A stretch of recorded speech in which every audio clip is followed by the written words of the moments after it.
welcome to Moneymaker Finance, a channel dedicated to educating people about the wild world of finance.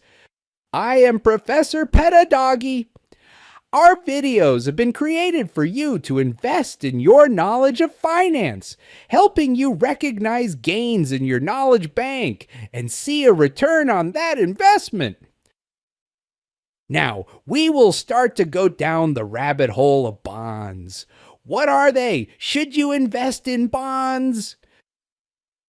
Bonds are an investment that can help earn you a stream of interest income.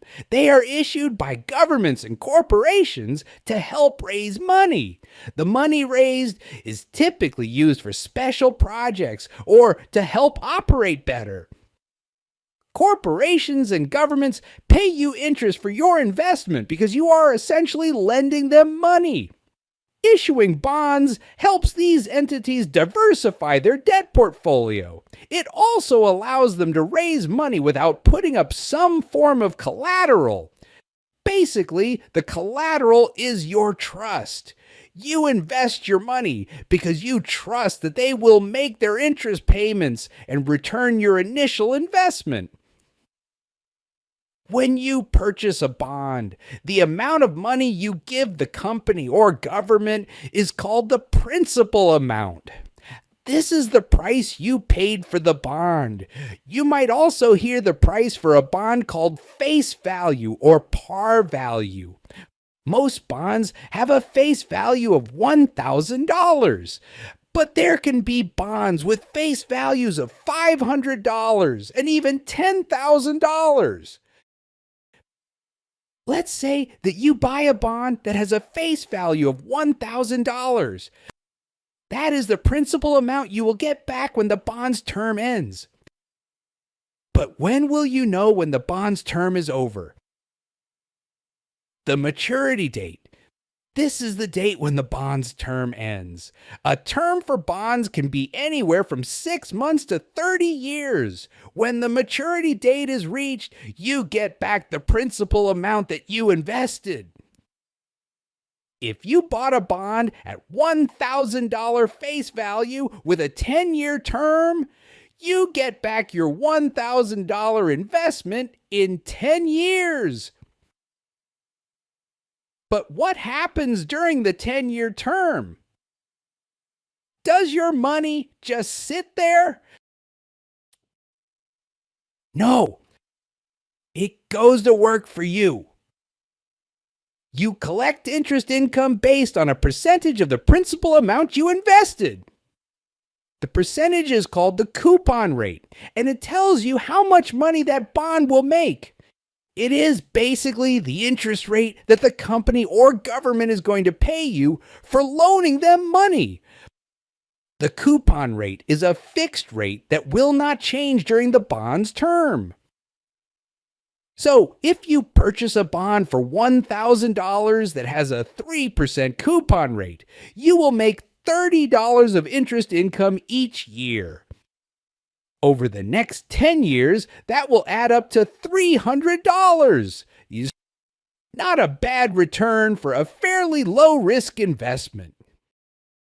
You might sometimes hear the return for a bond called the bond's yield. Now, it is important to know that there is difference between the bond yield and the coupon rate. The coupon rate is based on the principal amount you invested, and it will be a fixed rate. The bond's yield will not be fixed because it is based on the current interest rate environment. The two rates can sometimes be the same, but not always.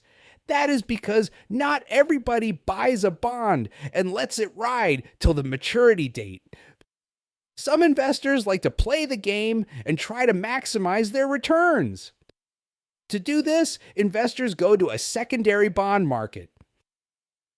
Directly purchasing bonds from corporations or governments is one way to invest in bonds. You can also go to a secondary bond market.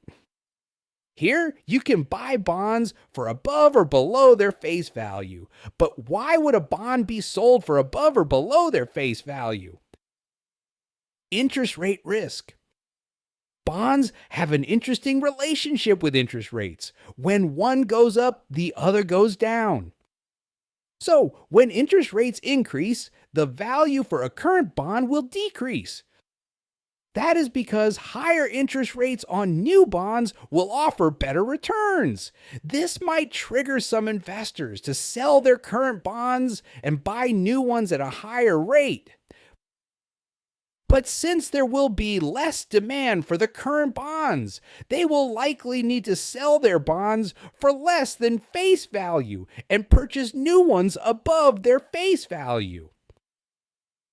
On the other hand, when interest rates decrease, the value of current bonds will increase. The new bonds will not generate as much interest income, so there will be more demand for the current ones. Now, since there is more demand for the current ones, they can be sold above their face value. All this buying and selling of bonds helps determine a bond's yield. There is the current yield, which compares the coupon rate with the bond's current market price. There is also the yield to maturity. The yield to maturity will calculate the yearly returns that bonds should make if held till maturity. You can go online and find websites that help you calculate yields for bonds. Or you can stick around and go check out our entire series of videos that go deeper into the rabbit hole of bonds. The different types of bonds, bond yields, risks involved, and so much more. You are the CEO of YOU. By learning the basics of bonds, you can start generating an interesting stream of income. Thank you for watching. Go check out our other videos to learn what I learned in finance school, saving you the 6 figures of student loan debt. Just hit the like and subscribe buttons instead.